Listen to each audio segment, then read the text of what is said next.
एक सप्ताह से अधिक समय से गायब नाबालिग किशोरी की बरामदगी को लेकर परिजनों ने सैकड़ों ग्रामीणों के साथ मिलकर मंगलौर कोतवाली परिसर पुलिस पर लापरवाही किए जाने का आरोप लगाते हुए जमकर प्रदर्शन किया। परिजनों ने आरोप लगाते हुए कहा कि नाबालिग किशोरी विगत 26 नवंबर को स्कूल के लिए निकली थी। स्कूल खत्म होने के बाद किशोरी घर वापस नहीं लौटी।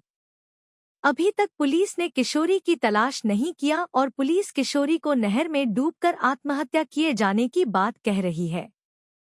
वहीं सीओ मंगलौर विवेक कुमार ने बताया कि पुलिस कंट्रोल रूम को सूचना मिली थी कि कोई नाबालिग किशोरी नसीरपुर कला के पास गंगनहर में डूब रही है। पुलिस ने काफी तलाश की लेकिन नाबालिग किशोरी का कोई सुराग नहीं मिला। उसके बाद पता चला कि नहर में डूबने वाली किशोरी नासीरपुर गांव की है, जिनके परिजनों ने पुलिस में गुमशुदगी दर्ज कराई थी। पुलिस सीसीटीवी कैमरों की मदद से पूरी जांच पड़ताल में जुटी हुई है।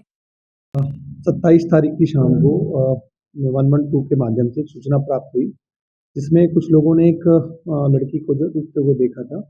नहर में उसका ढूंढने का भी प्रयास किया गया तो उसका पता नहीं चला था। बाद में ज्ञात हुआ कि नसीरपुर कला की रहने वाली जो युवती है, नाबालिग है, और उसके संबंध में जो प्रकरण है वो हुआ है। इस संबंध में पुलिस ने मामला दर्ज कर लिया है और लगातार इसकी तलाश भी जारी है। सीडीआर और बाकी एनालिसिस के आधार पर जो भी संदिग्ध व्यक्ति हैं उनसे पूछताछ पुलिस कर रही है। भी कह रहा था, एक बार बात भाई, मेरे भाई बात सुन लेते हैं। एक बार आपने अपनी बात रख लिया, कोई और बात रखनी तो आप बता दीजिए मुझे। किसी को कोई बात रखनी तो बता दो आप। तो बात अगर सब बात आपसे बात हो रही थी, बल्कि मैंने लाल जी को फोन किया था, मैंने कहा इसके बाद अब बात सुनिए, बताइए।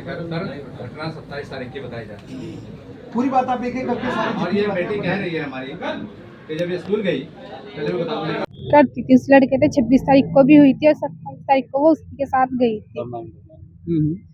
जिस लड़के से वो बात करती थी, रवि। कौन था लड़का, गांव में था? रवि।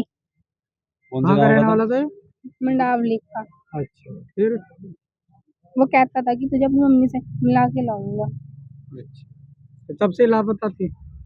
हाँ जी, 26 तारीख को वो लड़का कुछ बात बोलता की थी। 27 तारीख को फिर उसने धमकी दे रखी थी, अगर तुमने कभी अपने घर किसी को बताया इस बारे में, तुम दोनों बहनों को, तुम्हारे भाई को मार दूंगा। डरे समाज का एक परिवार रहता है जो कि बहुत गरीब परिवार है, न जाने कैसे कैसे अपने बच्चों को स्कूल भेज रहा है, मजदूरी करके अपने बच्चे पढ़ा रहा है। उनकी 2 बेटियां और वो स्कूल जाती हैं, डेली जाती थी। एक दिन क्या हुआ कि जो छोटी बेटी है वो ये कह करके अपनी बड़ी बहन को कि मेरे पेट में दर्द हो रहा है या तबीयत खराब है, ये कह के घर स्कूल के आधे रास्ते से वापस आती है। और जब बड़े वाली बेटी वापस घर आई तो वो घर नहीं मिली उसे। जानकारी मिली कि वो घर पर नहीं पहुंची। जब पूछ पड़ताल करी तो जानकारी ये मिली कि किसी लड़के से बात किया करती थी। तो अपने परिवार को ये डाउट है कि उस लड़के की कोई साजिश है, इस लड़की को गायब करवा दिया गया है।